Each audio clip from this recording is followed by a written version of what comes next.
Hello बच्चों, welcome back. So sets को finish करने के बाद अब बारी है रिलेशन एंड फंक्शन के चैप्टर को समझने की और वास्तविकता के साथ जोड़ने की। शुरुआत हम लोग यहाँ पर देखिए वास्तविकता के साथ कनेक्ट करने के साथ ही करेंगे, जैसा हमने सेट्स के अंदर किया था, ताकि हमको ये बात अच्छे से समझ आए कि हम इस चैप्टर को आखिरकार पढ़ क्यों रहे हैं। देखो, मैथमेटिक्स जो है हमारे लिए नेचर से बात करने की एक लैंग्वेज है, जिसके जरिए हम नेचर के लॉज को डिस्कवर कर पाते हैं थ्रू ऑब्जर्वेशन और मैथमेटिकल कम्युनिकेशन के जरिए। तो मैथमेटिक्स को हमें उसी डायरेक्शन में पढ़ना चाहिए जिस डायरेक्शन के लिए वो बना है, नेचर से बात करने के लिए। तो शुरुआत में हम लोग इस चैप्टर को हम वास्तविकता के साथ जोड़ेंगे और उसके बाद हम लोग फर्दर चैप्टर में आगे कंटिन्यू करेंगे।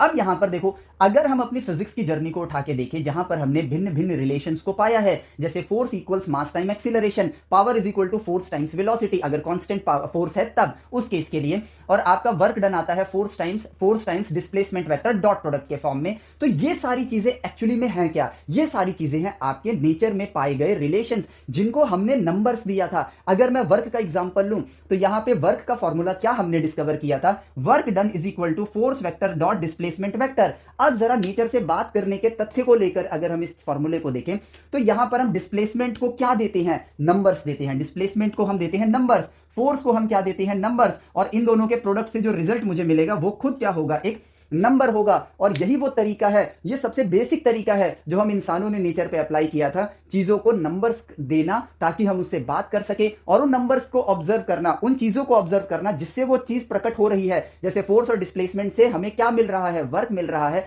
उस चीज को नेचर में ऑब्जर्व करना और इनके बीच के रिलेशन को ढूंढना, डिस्कवर करना, और नंबर्स मल्टीप्लाई नंबर्स आपको नंबर ही देगा। तो यहां पर हमें वही चीज मिल रहा है।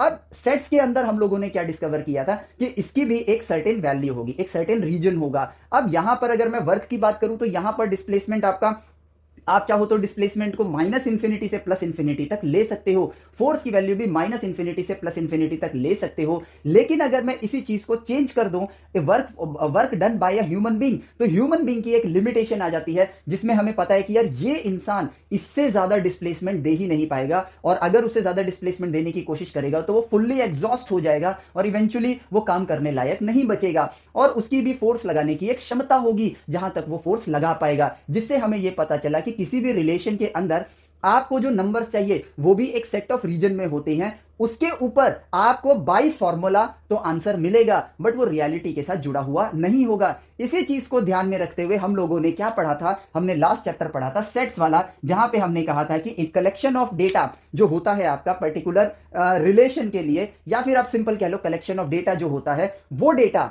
हमको रिलेशन बनाने में मदद करेगा, क्योंकि रिलेशन हम लोग रियलिटी के लिए बना रहे हैं। सिर्फ और सिर्फ कोई फॉर्मूला हमारे लिए इंपॉर्टेंट नहीं होता है। इस फॉर्मूले को अगर मैं देखूं, तो इस फॉर्मूले की मदद से मैं ये कह सकता हूं कि अगर मैंने 100 करोड़ किलोमीटर का डिस्प्लेसमेंट दिया है by applying 1 Newton of force, तो यस, मैंने यहां पर 100 करोड़ किलोमीटर पे जितना मेरा वर्क का वैल्यू आएगा इतना वर्क किया है। बट एक ह्यूमन बीइंग के पर्सपेक्टिव से देखो कि क्या एक आदमी 100 करोड़ किलोमीटर तक किसी एक बॉडी को ढकेल पाएगा? नहीं कर पाएगा। तो यहां पर फॉर्मूला आंसर दे रहा है, रिलेशन आंसर दे रहा है, पर क्या वो रिलेशन रियलिटी के साथ कनेक्टेड है? नहीं है। तो यहां पर रियलिटी के साथ हमारे फंक्शंस जुड़े रहें, इसलिए हमने सेट्स को पढ़ा था। तो सेट्स इस चैप्टर के लिए आपका एक प्री रिक्विसाइट बन जाएगा, जिसको आपको पढ़ना ही पढ़ना है, जिसकी जानकारी हमें होनी चाहिए। अब देखो, वास्तविकता के साथ हम इसको थोड़ा और जोड़ते हैं। हमने सेट्स में एक मिल्क का एग्जांपल लिया था कि मिल्क प्राइस आपका फ्यूल प्राइस पे डिपेंडेंट है, आपका रिटेलर प्रॉफिट पे डिपेंडेंट है, और आपका जो मिल्क को प्रोड्यूस कर रहा है, जो गाय से दूध को निकाल रहा है, उसके प्रॉफिट मार्जिन पर डिपेंडेंट है। तो यानी कि मिल्क प्राइस आपका मल्टीपल फैक्टर्स पर डिपेंड करता है। तो milk price is a function of these multiple factors. अब इसी तरीके को, इसी चीज को अगर हम बोलें, तो फोर्स इक्वल्स मास टाइम्स एक्सीलरेशन, तो मैं यहां कह सकता हूं कि फोर्स का रिलेशन मास और एक्सीलरेशन के साथ है। अभी फंक्शन वर्ड पे नहीं जाना है। अगर मैं कहता हूं work done is equal to force times displacement, तो वर्क डन का रिलेशन फोर्स और डिस्प्लेसमेंट के साथ है। अगर मैं कहता हूं कि drag force is equal to 1/2 rho area v square coefficient of drag, ठीक है, इसके बराबर है। तो यहां मैं कह सकता हूं कि फोर्स का relation density of air, surface area and velocity के स्क्वायर के साथ, यानी कि वेलोसिटी के साथ उसका कनेक्शन है, उसका रिलेशन है। तो देखो, इन्हीं चीजों को हम लोग रिलेशन कहते हैं। और इन्हीं चीजों को हम ये कह सकते हैं कि भाई, अगर मैं कहूं कि कांस्टेंट मास ले लिया है मैंने एग्जांपल के फॉर्म में, so force is a function या फिर force is a relation of acceleration. इस तरह से हमने इसको मैथमेटिकल नोटेशन दे दी, एज सिंपल एज दैट। अगर मैं यहां कहूं force force has a relation with density, area and velocity. हम जनरली अपनी फिजिक्स की जर्नी में या मैथमेटिक्स की दुनिया में मेजरली फंक्शन वर्ड का यूज करते हैं और उसके पीछे भी रीजन है, लेकिन हम इसको ये भी कह सकते हैं force is a relation of density, area and velocity. तो हम ये चीज को सिर्फ और सिर्फ रिप्रेजेंट करने के लिए लिखते हैं ताकि ब्रैकेट के अंदर जिस चीज को हम मेंशन कर रहे हैं हमें ये पता चले कि इसका रिलेशन किसके साथ है। अगर मैं मास को कांस्टेंट ना लेके वेरिएबल लूं तो mass comma acceleration, force as a relation with mass comma acceleration. या फिर आगे चल के जब हम फंक्शंस पढ़ लेंगे तो हम कहेंगे force is a function of mass and acceleration. तो ये हो गया आपका बोलने का तरीका और ये है आपकी वो रियलिटी जिसके लिए आप ये चैप्टर पढ़ रहे हो, जिसके लिए आप ये चैप्टर पढ़ रहे हो। और यहां पर इस रिलेशन को रियलिटी के साथ कौन जोड़ेगा? इस रिलेशन को रियलिटी के साथ जोड़ेंगे आपके सेट्स। और वो किस तरह जोड़ेंगे, अब ये बात इंपॉर्टेंट आ जाती है। अब उस इंपॉर्टेंट बात को समझने के लिए मैं वही सेट्स चैप्टर वाला एग्जांपल लेकर आता हूं आपके लिए, मिल्क प्राइस और रिटेलर प्राइस का। उस चीज को लेते हैं अदर फैक्टर्स का, जैसे ट्रांसपोर्टेशन या फिर आपका जो क्या कहते हैं इंडस्ट्री का प्राइस होता है, जो प्यूरिफिकेशन में कॉस्ट लगती है, और आपका जो गाय से दूध निकालता है उसकी जो प्राइस होती है, उन सबको ऐड कर दिया और सिर्फ लास्ट मैंने दुकानदार को छोड़ा जो आपको मिल्क बेचेगा। ठीक है, फाइनल प्राइस। सो इस प्राइस पे दुकानदार को चीजें मिल सकती हैं। ठीक है, अब देखो दुकानदार ने भी कहा, यहां पर मैं रेंज बहुत बड़ी ले सकता हूं लेकिन मैंने एक सिंपल सा रेंज रखा कि भाई 40 रुपए से कम आपको दूध मिलने वाला नहीं है, और 43 के ऊपर अगर प्राइस जाता है तो दुकानदार लेने से मना कर देगा क्योंकि उसकी फिर फर्दर सेल नहीं होगी, क्योंकि लोग दूध खरीदना बंद कर देंगे। अब 43 आपको एक छोटा रेंज लग रहा होगा लेकिन एग्जांपल के फॉर्म में, क्योंकि अगर मैं और बड़ी रेंज लेता तो ये टेबल मुझे और बड़ा बनाना पड़ता। तो आप ऐसा मानो कि 43 वो वैल्यू है जिसके ऊपर लोग दूध खरीदना बंद कर देंगे। अगर दुकानदार 43 के प्राइस पे लेगा तो शॉपकीपर 43 के प्राइस पे लेगा। तो अब होगा क्या, शॉपकीपर ने भाई तय कर दिया कि यार मैं 40 से 43 यानी कि 40 से 43 की रेंज में ही मिल्क को परचेस करूंगा, अन्यथा नहीं करूंगा। तो अब जो मेरा इसका रिलेशन बनेगा, उस रिलेशन को अगर मैं इक्वेशन के फॉर्म में देखूं तो इक्वेशन में तो वो 44, 45, 46, 47 भी जा सकता है, बट क्या वो रियलिटी के साथ जुड़ा है? नहीं जुड़ा है। तो हमने डिफाइन कर दिया कि इन दोनों के बीच में जो रिलेशन बनने वाला है उसमें आपका जो सेट ए होगा उसमें जो वैल्यूज, जो इनपुट वैल्यूज आप लोगे वो सेट ए से लोगे। तो यहां पर एक्स बन गया आपका एक सेट जो कि हो गया आपके पास, जिसमें आपने वैल्यूज डिफाइन कर दी 40, 41, 42, 43। ठीक है, आपने देखो इन चीजों को डिफाइन कर दिया कि भाई इस सेट के अंदर वैल्यूज होंगी तो मैं लूंगा। तो सेट का इंपॉर्टेंस देखो यहां पर आपको नजर आ रहा है। अब लोगों की जो भावनाएं हैं, लोगों का जो ये है परचेस करने की वैल्यू है, वो ये है 40 से लेकर, अब 40 से नीचे मिलेगा तो बाय कर सकते हैं, बट आप ऐसा समझो कि 40 के नीचे बाय नहीं कर रहे हैं ना, 46 के ऊपर वो बाय कर रहे हैं। ऐसा समझ लो कि लोगों को लगता है कि यार 40 से कम है मतलब लोकल दूध होगा, लोगों ने लेना बंद कर दिया। वो एक कॉमन मनी साइकोलॉजी के पॉइंट ऑफ व्यू से हम लोग उठाते हैं। तो 40 से लेकर 46 तक ही लोग बाय करेंगे। ठीक है, तो अब 40 से लेकर 46 तक ही लोग बाय करेंगे, तो यानी कि आउटपुट जो मिल्क का प्राइस कंज्यूमर को पड़ेगा वो कहां से कहां तक पड़ सकता है? 40, 41, 42, 43, 44, 45, 46, यहीं तक लोग परचेस करेंगे। तो यानी कि आउटपुट वैल्यू, यानी कि रिटेलर जो शॉपकीपर है आपका, वो जो आपको मिल्क बेचेगा वो इसी रेंज में, इन्हीं में से किसी प्राइस पर बेच सकता है। अब रिटेलर का प्रॉफिट रखना अपने ऊपर है, वो चाहे जो भी अपना प्रॉफिट मार्जिन रखे।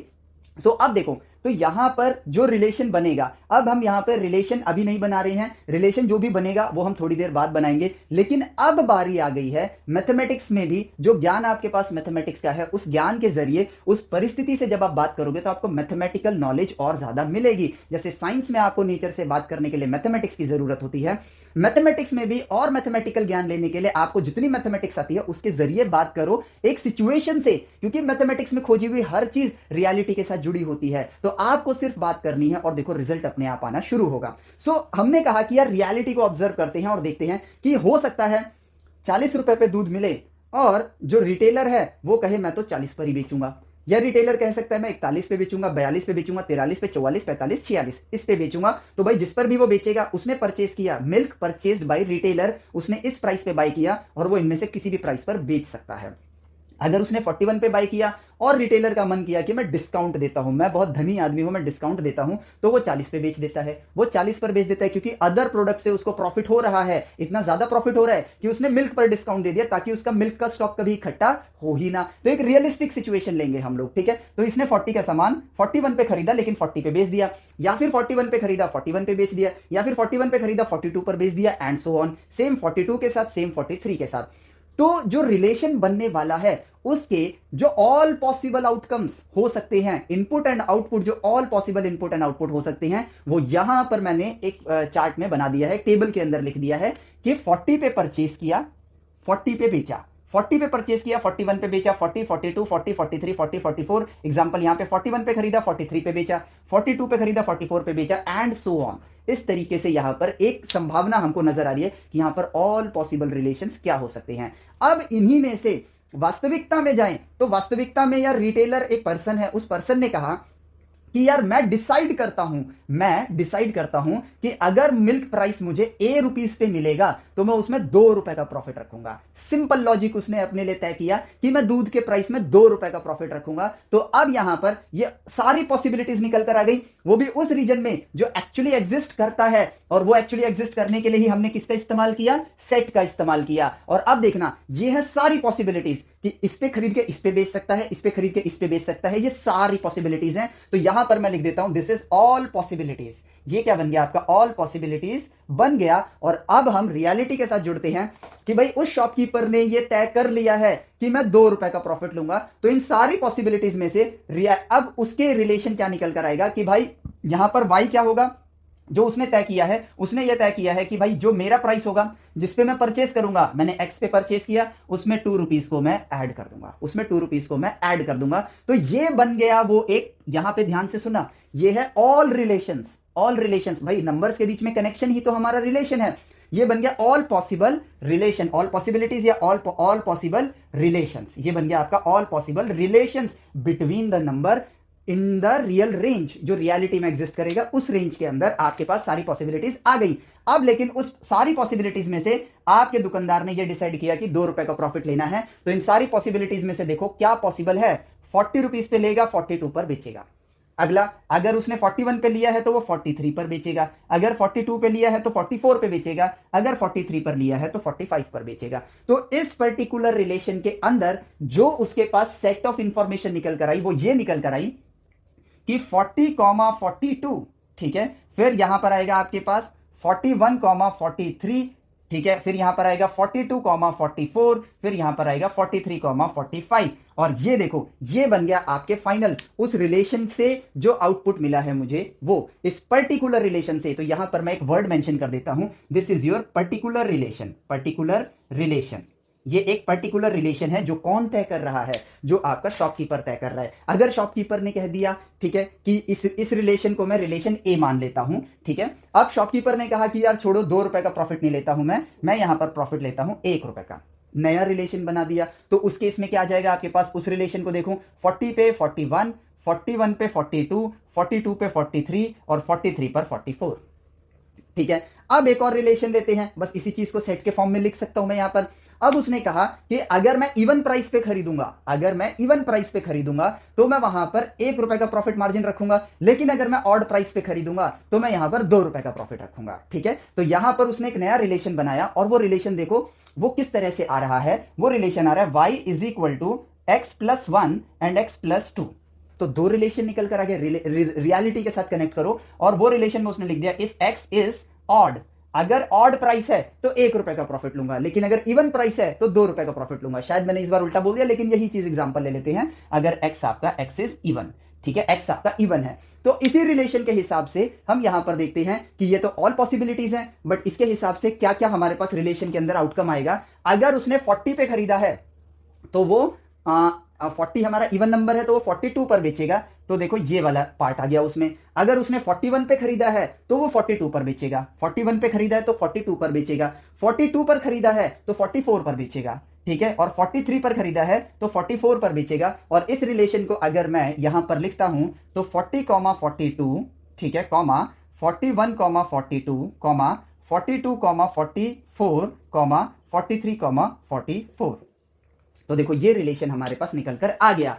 अब जहां पर बातों को ध्यान से समझना है, क्योंकि यही आपका कोर कॉन्सेप्ट बनेगा रिलेशन के लिए एंड फंक्शन के लिए। अब वो ये है कि यार ऑल पॉसिबल रिजल्ट्स को निकालने के लिए मुझे क्या करना पड़ा। अगर आप ध्यान से देखो 40 का 40 के साथ रिलेशन है, 41 के साथ 40 40 40 41 40 42 43 44 45 46, 41 का 40 41 42 43 44 45 46, यानी कि ये सारा रिलेशन है। इसी को मैं एक सेट के फॉर्म में अगर लिख दूं ठीक है, इसी को अगर मैं एक सेट के फॉर्म में लिख दूं तो ये क्या बन गया मेरे पास, ये देखो यहां पर आप एक तरीके से इसको बोल सकते हो कि यहां पर आपने किया क्या है, यहां पे नंबर्स को अगर काउंट करो तो बेसिकली क्या हो रहा है, एक मिनट मैं यहां ब्रैकेट्स बना लूं, ठीक है, तो यहां पर आपको क्या देखने को मिल रहा है, यहां पर आपको देखने को मिल रहा है कि आपने दोनों सेट्स का प्रोडक्ट कर दिया है।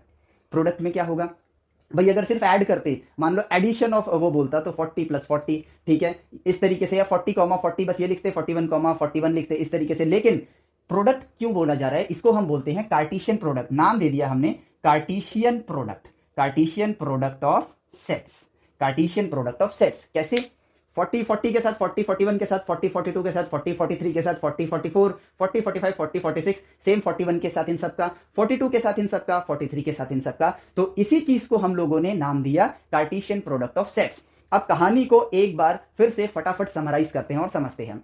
दो चीजों के बीच में रिलेशन होता है, नेचर के अंदर हर जगह आप इन रिलेशंस को ही ढूंढते हो। तो हमने यह एग्जांपल लिया मिल्क परचेज रिटेलर प्राइस का कि वो कितने पर बेचेगा, ठीक है, तो उसकी जो सारी पॉसिबिलिटीज हैं, हमने यहां पर उस पॉसिबिलिटी को निकालने के लिए सबसे पहले हमने क्या देखा, सेट को देखा कि भाई यहां पर जो रियल वैल्यूज है जिस पर वो खरीद सकता है और जो रियल वैल्यूज जिन पर वो बेच सकता है, तो जो रिलेशन मैं बनाऊंगा, अगर मैं जो रिलेशन मैं बनाऊंगा वो इन सेट्स पर डिपेंडेंट होना चाहिए, इन सेट्स पर डिपेंडेंट होना चाहिए। ऐसा ना हो कि मैं सिर्फ रिलेशन बनाऊं बट सेट्स को स्पेसिफाई ना करूं। अगर मैं नहीं करता हूं, मान लो एक्स वाई को मैं स्पेसिफाई नहीं करता हूं और ये रिलेशन लेता हूं, तो मैं x का इनपुट 100 दे सकता हूं और y का इनपुट 101 आ जाएगा, बट वहां पर तो ये फंक्शन या ये रिलेशन वर्क ही नहीं कर रहा है। तो वो रिलेशन को वर्केबल बनाने के लिए, उसको रियल रेंज में रखने के लिए हम लोगों को सेट्स की जरूरत पड़ी। अब उन सेट्स की मदद से जो ऑल पॉसिबिलिटीज आ सकती हैं वो बन गया आपका कार्टेशियन प्रोडक्ट, जो सारी पॉसिबिलिटीज आ सकती है, जो सारे रिलेशन, दुनिया भर के रिलेशन जो आप बना सकते हो। अब क्यों बोल रहा हूं ऐसा, देखो ये रिलेशन अलग था, ये रिलेशन अलग था, जब x+1 लिखा तो अलग रिलेशन है, x+2 लिखा तो अलग रिलेशन है, और ये रिलेशन डिसाइड कौन कर रहा है, रिटेलर डिसाइड कर रहा है। तो रिलेशंस अलग अलग हो सकते हैं, लेकिन आप इन सेट्स के अंदर जितने भी रिलेशंस बना सकते हो, जितने भी रिलेशन, रिटेलर ने कहा नो प्रॉफिट, तो आपका उस रिलेशन के हिसाब से वैल्यूज कहेंगे 40 40, सॉरी 41 41, 42 42, 43 43। रिटेलर ने कहा भाई 5 रुपए का प्रॉफिट लूंगा, ठीक है, 5 रुपए का प्रॉफिट आपको कहां मिल रहा है, 40 45 पे, 40 45 और 41 46, सिर्फ दो ही वैल्यूज आ रही हैं इसके अंदर, उससे ज्यादा नहीं। रिटेलर ने कहा 3 रुपए का प्रॉफिट लूंगा, तो 40 43, 41 44, 42 45, 43 46, यहां पर देखो डिफरेंट वैल्यूज आ रही हैं। और अगर आप ध्यान देखोगे, ध्यान से देखोगे, जितने भी रिलेशंस आप बना रहे हो उन सबकी वैल्यूज यहां पर मौजूद हैं। तो वो कहां मौजूद मिल रही है आपको, कार्टेशियन प्रोडक्ट ऑफ सेट्स के अंदर आपको मिल रहा है। इसीलिए आप लोगों का पहला टॉपिक जो इस बुक के अंदर है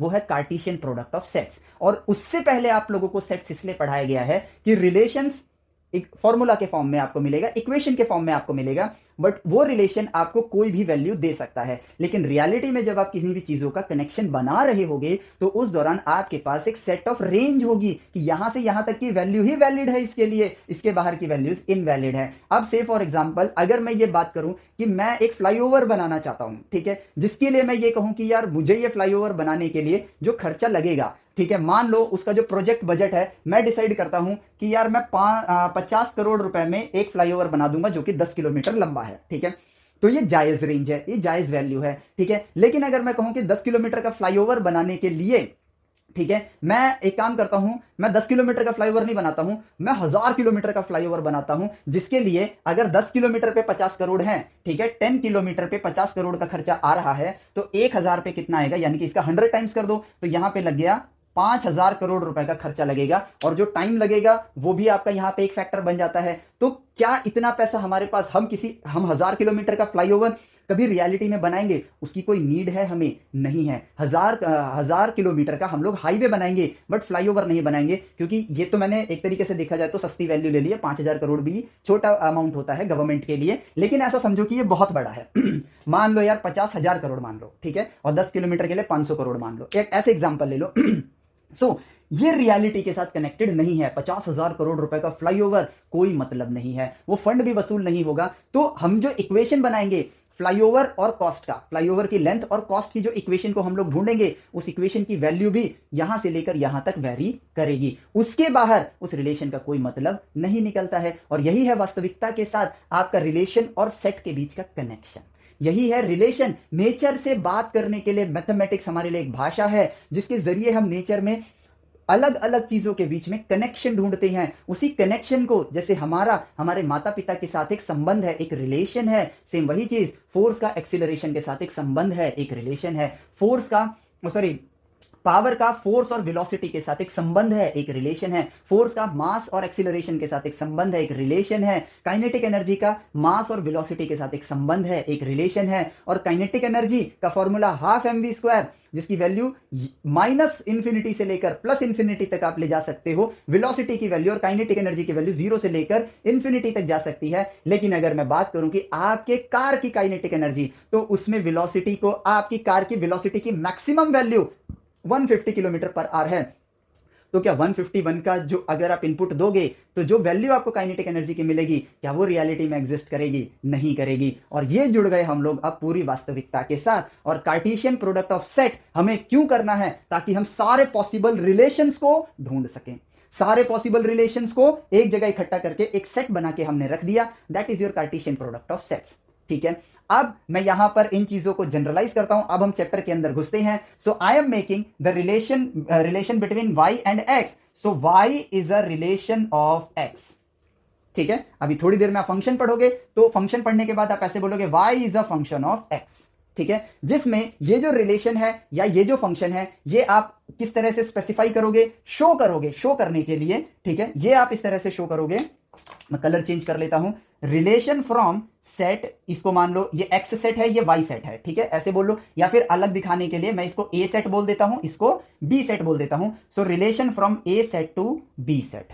ये लिखने का मतलब हमारी बुक के अंदर ये होता है कि जो इक्वेशन आपको दिखाई जा रही है, वो इक्वेशन का इनपुट वैल्यू ए सेट से ही लिया जाएगा और आउटपुट वैल्यू बी सेट से ही लिया जाएगा। As simple as that. देखो कितनी आसान सी कहानी है। So relation from A set to B set, और रिलेशन ये रहा y is equal to x plus 1। So y क्या है? आउटपुट, जो कि आपके बी सेट के अंदर ही उसकी वैल्यू एग्जिस्ट करनी चाहिए। अगर x की वैल्यू x प्लस 1 है, मान लो मैं यहां पे 44, 45 और 46 भी ले लेता हूं। अगर मैं इनपुट 46 देने की कोशिश करूंगा तो आउटपुट 47 आएगा, जो कि बी सेट में एग्जिस्ट करता ही नहीं है। तो यानी कि रिलेशन के अंदर, इस रिलेशन के अंदर इनपुट आपका 46 आएगा ही नहीं। इनपुट आपका 46 आएगा ही नहीं। और फिर उससे क्या होगा? तो वो वाला पार्ट इस रिलेशन के अंदर एग्जिस्ट नहीं करता है।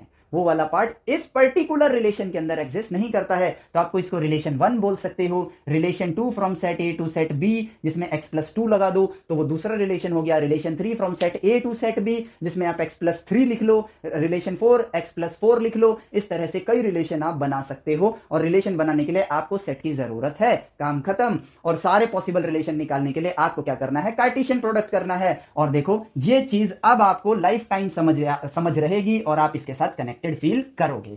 ठीक है, सो कार्टेशियन प्रोडक्ट क्या होता है? ये हमारा पहला पार्ट था इस चीज के अंदर, जो हमने ढूंढ लिया। और रिलेशंस को डिनोट कैसे किया जाता है, ये हमने ढूंढ लिया।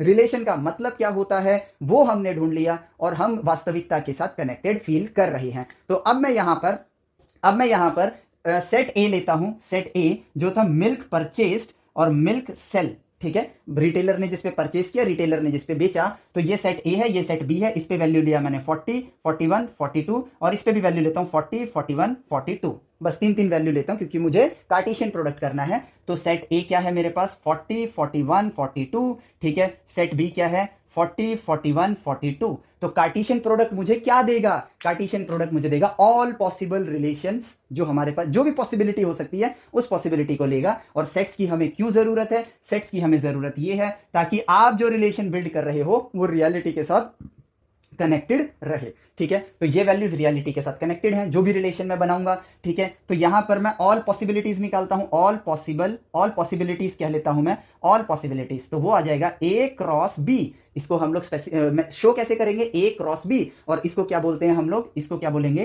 Cartesian product. ये नाम देना है इसका, तो कार्टेशियन प्रोडक्ट ऑफ सेट्स। काम खत्म। ठीक है, तो ए क्रॉस बी भी आपको क्या देगा? एक सेट देगा, जो कि होगा 40, 40, 40, 41, 40, 42, 41, 40, 41, 41, 41, 42। अब समझ आया तीन तीन क्यों लिए? अगर 10 ले लेता तो कितना लंबा लिखना पड़ता। फिर आते हैं हम लोग 42, 40, 42, 41, 42, 42। तो ये बन गया आपके पास Cartesian product of two sets.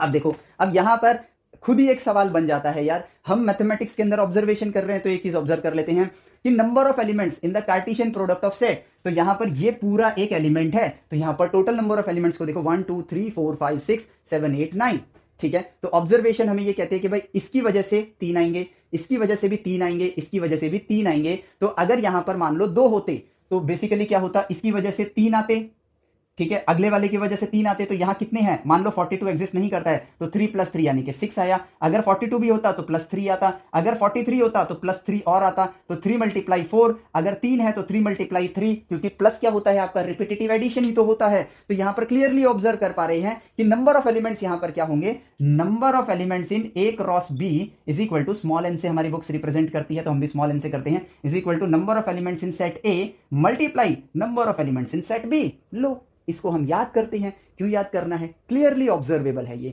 तो यहां पर number of elements in the set of Cartesian product of two sets is equal to number of elements in set A times number of elements in set B. काम खत्म, कितना easy है। तो देखो easily इस चीज को हम लोगों ने डिस्कवर कर लिया। चलो अब बढ़ते हैं आपके आगे के पड़ाव पर, ठीक है। तो कार्टेशियन प्रोडक्ट के जरिए हमने क्या निकाल लिया, हमारा ऑल पॉसिबिलिटीज हमने निकाल लिया, ठीक है। तो यहां पे थोड़ी सी जगह बनाते हैं, ठीक है, ठीक है। चलो, तो कार्टेशियन प्रोडक्ट के जरिए हमने ऑल पॉसिबिलिटीज निकाल ली। अब हम यहां स्पेसिफाई करेंगे अपना एक रिलेशन स्पेसिफाई करते हैं, जो कि होगा y is equal to x plus 1, y is equal to x plus 1। हम लोग ये रिलेशन रखेंगे और इस रिलेशन के जरिए हमें क्या इनपुट देना है और क्या आउटपुट देना है वो हम लोग अगर देखें तो मैं 40 का इनपुट दूंगा, अगर मैं 40 का इनपुट दूंगा तो मुझे आउटपुट में क्या मिलना चाहिए, 41 मिलना चाहिए। अगर मैं 41 का इनपुट दूंगा तो आउटपुट में मुझे क्या मिलेगा, 42 मिलेगा। तो इस रिलेशन के हिसाब से जो मेरे पास आया relation R1 is equal to, वो आया मेरे पास 40, 41, 42, 42 में ले नहीं सकता क्योंकि बी सेट में 43 एग्जिस्ट नहीं करता है। और अब देखो real meaning of domain and range के साथ हम लोग कनेक्ट करेंगे। सो रिलेशन हमेशा एक पर्टिकुलर ही होगा, ठीक है। अगर मैं कहूं फोर्स मास कांस्टेंट ले लेते हैं 1 kg, ठीक है। फोर्स का रिलेशन एक्सीलरेशन के साथ है, ठीक है, फोर्स का रिलेशन एक्सीलरेशन के साथ है। और यहां पर एक्सीलरेशन हमेशा ये होगा 2 टाइम्स ऑफ द, ये कह लो आप, एक्सीलरेशन की वैल्यू, अगर मास की वैल्यू हम लोग यहां पर लेते हैं, मास की वैल्यू लेते हैं 2 kg, तो फोर्स की जो वैल्यू आएगी तो एक्सीलरेशन की वैल्यू का डबल होगा। अगर मैं कहता हूं force is equal to mass का वैल्यू 2 kg 2a के बराबर है, तो एक्सीलरेशन की आप जो भी वैल्यू लोगे उसके साथ फोर्स की वैल्यू क्या आएगी, फोर्स की वैल्यू आएगी आपकी यहां पर उसका डबल आएगा। सिंपल, अगर A1 होगा तो फोर्स 2 आएगा, A2 होगा तो फोर्स आपका 4 आएगा, A3 होगा तो फोर्स की वैल्यू आपकी 6 आएगी। लेकिन अगर मैं फोर्स का सेट रखूं, मैं कहता हूं कि ये 0 से लेकर 10 तक लाई करेगा, और एक्सीलरेशन का सेट लेता हूं मैं 0 से लेकर 4 तक लाई करेगा। यहां से यहां तक आपका एक्सीलरेशन का सेट होगा, यहां से यहां तक आपका फोर्स का सेट होगा। तो 2 4 8, यहां तक तो वैल्यू आ जाएगी, और फोर्स की वैल्यू 8 तक ही जाएगी, 9 10 का यहां पर कोई लेन देन नहीं होगा। तो यहां पर भी आप देख रहे हो कि इस पर्टिकुलर रिलेशन में ये क्या है, एक पर्टिकुलर रिलेशन, ये क्या है, एक पर्टिकुलर रिलेशन। बट सारी पॉसिबिलिटीज को देखूं तो वो कहां मिलेगा, मुझे कार्टेशियन प्रोडक्ट के अंदर मिलेगा। आप देखो, इस बात को मैं रिपीट इसलिए कर रहा हूं क्योंकि इसी बात को हमें फील करना है और यही सबसे इंपॉर्टेंट पार्ट है। तो यहां पर एक, जब हम पढ़ते हैं डोमेन और रेंज को रिलेशन फंक्शन वाले चैप्टर के अंदर, तो यहां हम डोमेन और रेंज के साथ कभी कभी मिसकनेक्ट कर जाते हैं। कुछ बच्चों को लगता है कि ए सेट के अंदर जो एलिमेंट है वो आपके डोमेन है, बी सेट के अंदर जो एलिमेंट है वो आपके रेंज है। बट आपको जो क्वेश्चंस मिलते हैं जनरली उसके अंदर सारे एलिमेंट्स यूज हो रहे होते हैं, इसलिए ये गलतफहमी हमारे मन में आ जाती है। लेकिन पहले हम कंप्लीट नॉलेज लेंगे, उसके बाद जब क्वेश्चंस आएंगे तो उन परिस्थितियों के साथ जुड़े होंगे, क्योंकि आईआईटी आपकी इस नॉलेज का इस्तेमाल करके बहुत इजी क्वेश्चन बनाता है और हम सारे एलिमेंट्स को डोमेन में डाल के गलती करके आ जाते हैं। तो अब देखो, डोमेन और रेंज ये होता है आप लोगों के लिए, डोमेन एंड रेंज ये होता है आपका रिलेशन के लिए। और रिलेशंस जो होते हैं, रिलेशन जो होता है वो एक पर्टिकुलर रिलेशन होता है। तो इस रिलेशन के लिए जो भी आपका इनपुट होगा वो आपका डोमेन होगा, और इस रिलेशन के लिए जो आपका आउटपुट होगा वो आपका रेंज होगा। तो सेट ए के अंदर अगर वैल्यूज को देखो तो 40 41 42 है, लेकिन इस रिलेशन के लिए, R1 रिलेशन के लिए डोमेन है आपका सिर्फ और सिर्फ 40 and 41। So the all possible values from set A जो कि रिलेशन में अप्लाई करी जा सकती है, those values are your domain. As simple as that. तो हम इसको कहें कि वो वैल्यूज सेट ए से जिनको उस रिलेशन में यूज किया जा सकता है, those values are your domain. उन वैल्यूज का एक सेट बनाओ, डोमेन आ गया। और उन वैल्यूज की वजह से जो आउटपुट आपको मिल रहा है, दोज आर योर रेंज। तो यहां पर रेंज क्या है आपका 41 एंड 42। काम खत्म। यही होता है आपका actual meaning domain and range का। अब बाय डिफॉल्ट हम लोग जब बुक्स में पढ़ते हैं तो हमें यहां पर जो फंक्शंस दिए गए होंगे उस चीज पर तो हम लोग आगे आएंगे ही। आज के लेक्चर का जो मेन मोटो है वो है इस चैप्टर को रियलिटी के साथ कनेक्ट करना। आगे जब हम लोग क्वेश्चंस करेंगे तो देखेंगे कि यहां पर आपके डोमेन और रेंज जो निकाल रहे हो वो माइनस इंफिनिटी से प्लस इंफिनिटी जा रहा है, तो वहां पर आपके सेट ए और सेट बी आपके रियल सेट्स होते हैं, रियल नंबर सेट्स होते हैं, इसलिए वहां पर आपको इस तरह की वैल्यूज मिलती हैं। लेकिन रियलिटी में आपको, अब देखो यहां पे कंफ्यूजन क्यों होती है, क्योंकि आपके 90 मतलब 100 में से 98 क्वेश्चंस के अंदर आपके सेट ए और सेट बी आपके रियल नंबर सेट्स होंगे। तो इस वजह से वो दो क्वेश्चन हम लोगों का ध्यान ही उन दो क्वेश्चन पे नहीं जाता है, जिस वजह से हम सही सवाल नहीं पूछ पाते हैं। और डोमेन रेंज हमेशा माइनस इंफिनिटी से प्लस इंफिनिटी के बीच में ही खोज रहे होते हैं, और जब हम उनको खोज रहे होते हैं तो हम हो जाते हैं कंफ्यूज। और आईआईटी उन्हीं दो क्वेश्चन के ऊपर आपको क्वेश्चन उठा के दे देगा और हमको लगेगा कि आईआईटी आपकी टफ है। ऐसा वो कर सकता है। और वो क्या, कोई भी इंटेलिजेंस अथॉरिटी जो होगी, इंटेलिजेंट अथॉरिटी जो होगी, वो आपसे आपके नॉलेज को टेस्ट करना चाहेगी। तो उस नॉलेज के लिए डोमेन और रेंज का असली मीनिंग हमें पता होना चाहिए। तो सेट ए के सारे एलिमेंट्स डोमेन नहीं होते हैं, सेट बी के सारे एलिमेंट्स रेंज नहीं होते हैं। यहां पर डोमेन और रेंज का मतलब है उस डोमेन और रेंज रिलेशन के लिए होते हैं। तो कार्टेशियन प्रोडक्ट देता है ऑल पॉसिबिलिटीज, ठीक है, जो भी रिलेशन बन सकते हैं वो सारे एक सेट में आ गए। वो कैसे निकला, कार्टेशियन प्रोडक्ट से। रिलेशन क्या होता है, दो चीजों के बीच का संबंध, और वो किया जाता है दो सेट्स के साथ। दो सेट्स क्यों, क्योंकि उसी रेंज में उनकी वैल्यूज मायने रखती हैं, उसके बाहर उनकी वैल्यूज मायने नहीं रखती हैं। क्योंकि अगर मैं सिर्फ और सिर्फ इस इक्वेशन को देखूं तो x की वैल्यू में 48 भी रख सकता हूं, जिसमें y की वैल्यू 49 आ जाएगी। बट वो ना यहां लाई करता है ना यहां लाई करता है, वो दोनों वैल्यूज यहां लाई नहीं करते हैं, इसलिए उस वैल्यू का यहां पर इस रिलेशन के अंदर कोई मायने नहीं है। तो हम यहां लिखेंगे दिस रिलेशन, हमने जो स्पेसिफाई किया है तो हम यहां ये भी स्पेसिफाई करेंगे, relation from set A to set B. और यहां पर हम सेट ए को भी स्पेसिफाई करेंगे, सेट ए ये रहा और सेट बी आपका ये रहा। काम खत्म। अगर ये चीज नहीं लिखी है, अगर set A to set B ऐसा स्पेसिफाई क्वेश्चन के अंदर या परिस्थिति के अंदर नहीं किया गया है, तो उसके लिए हमने कहा है कि बाय डिफॉल्ट उस केस के अंदर, बाय डिफॉल्ट उस केस के अंदर आपका ए सेट होगा रियल नंबर का सेट, और सेट बी होगा आपका वो भी रियल नंबर का सेट होगा। यानी कि इसमें वैल्यूज होंगी, इस सेट के अंदर वैल्यूज क्या होंगी, माइनस इंफिनिटी से लेकर प्लस इंफिनिटी तक। सिर्फ आपके नेचुरल नंबर इंटीजर्स नहीं, जो पॉइंट में नंबर्स आते हैं, रैशनल इरेशनल सारे नंबर्स रियल नंबर के सेट में आते हैं। सेट बी भी आपका वही सेट होगा। तो देखो कितना आसान है रिलेशन को समझना, यही है आपका रिलेशन और कुछ नहीं है। तो रिलेशन बनाने के लिए आपको क्या करना है, सेट्स की जरूरत पड़ेगी रियलिटी के साथ जोड़ने के लिए उस पर्टिकुलर रिलेशन को, ठीक है।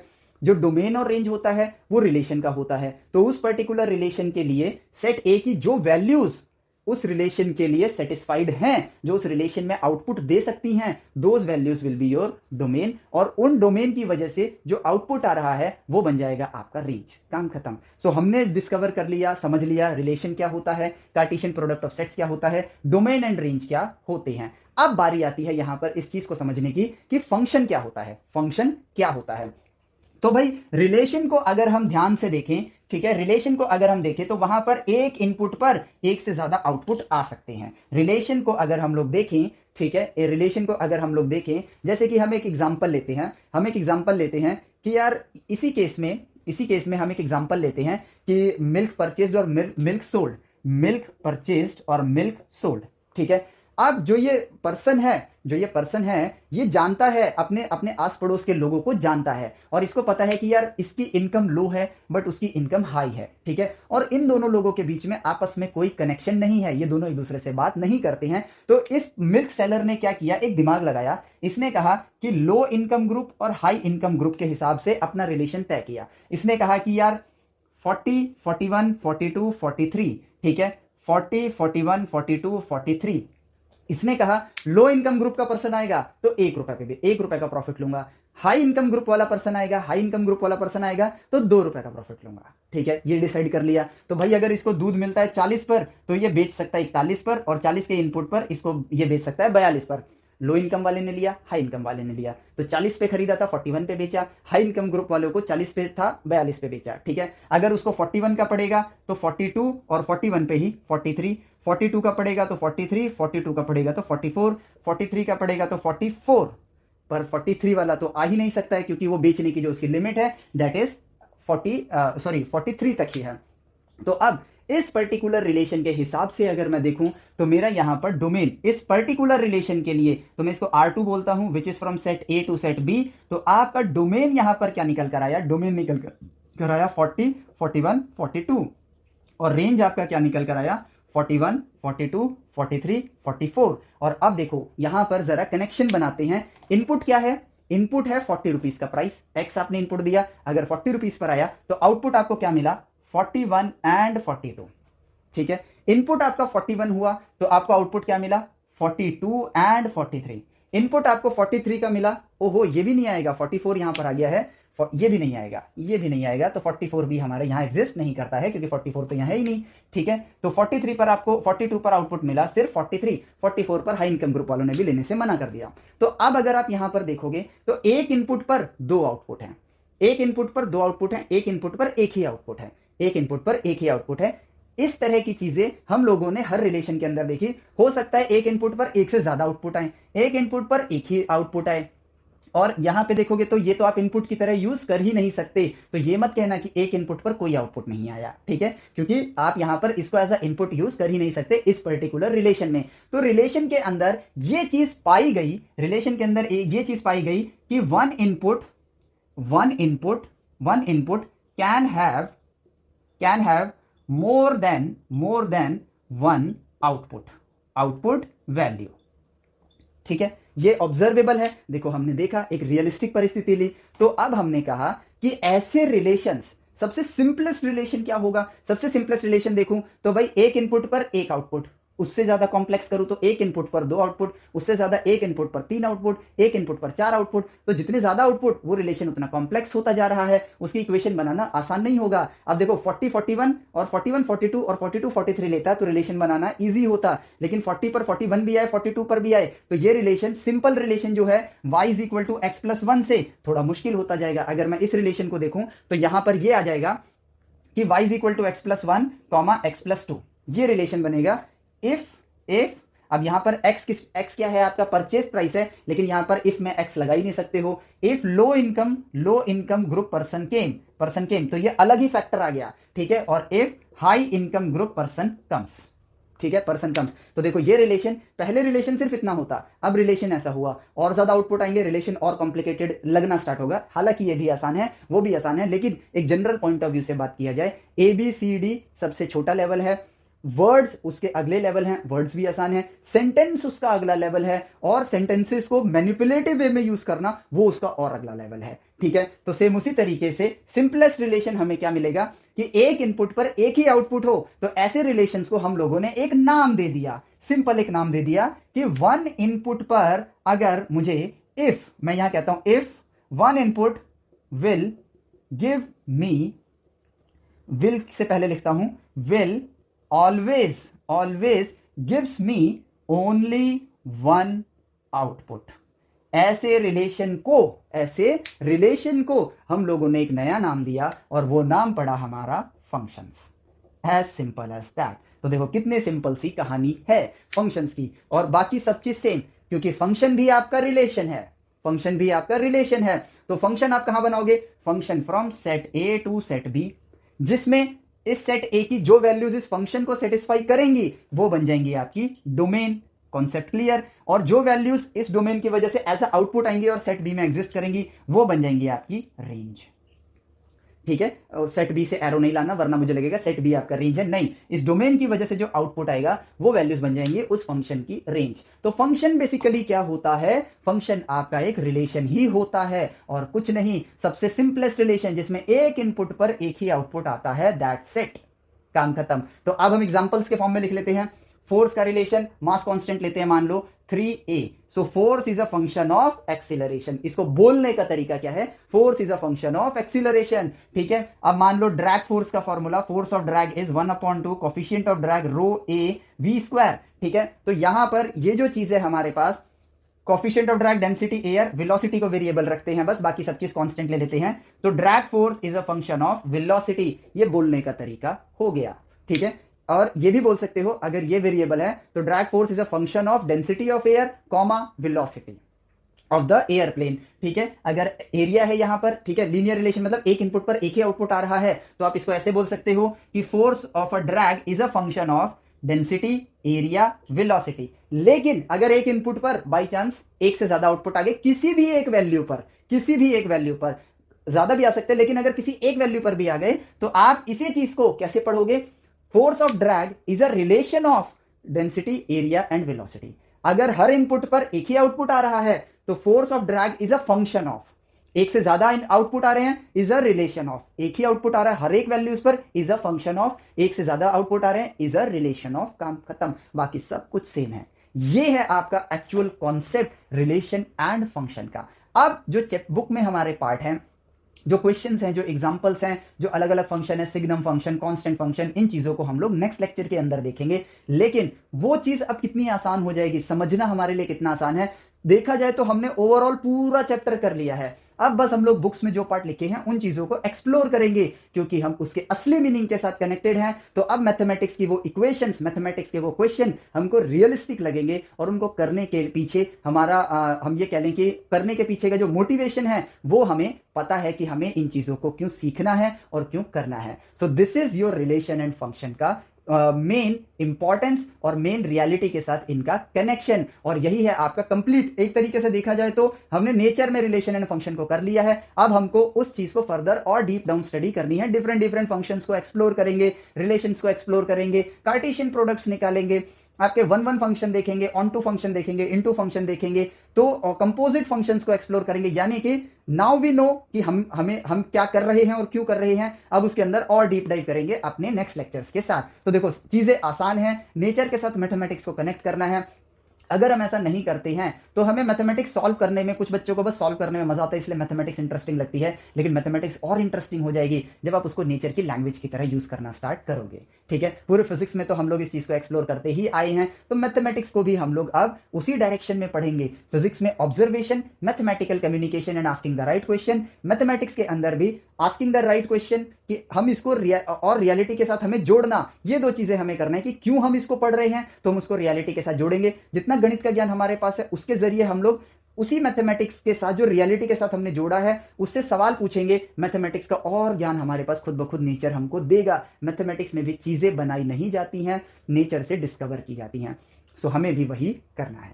सो देखो इजी है। सो इस लेक्चर के लिए इतना ही। रिलेशन एंड फंक्शन का कोर कॉन्सेप्ट आप लोगों को मैंने इस लेक्चर में बताया है। नेक्स्ट लेक्चर से हम लोग आगे इस चैप्टर को एक्सप्लोर करेंगे और फर्दर डीप डाउन एक्सप्लोरेशन करेंगे। सो इस लेक्चर के लिए इतना ही, मिलते हैं आपसे नेक्स्ट लेक्चर में। Till then take care, bye bye, जय हिंद।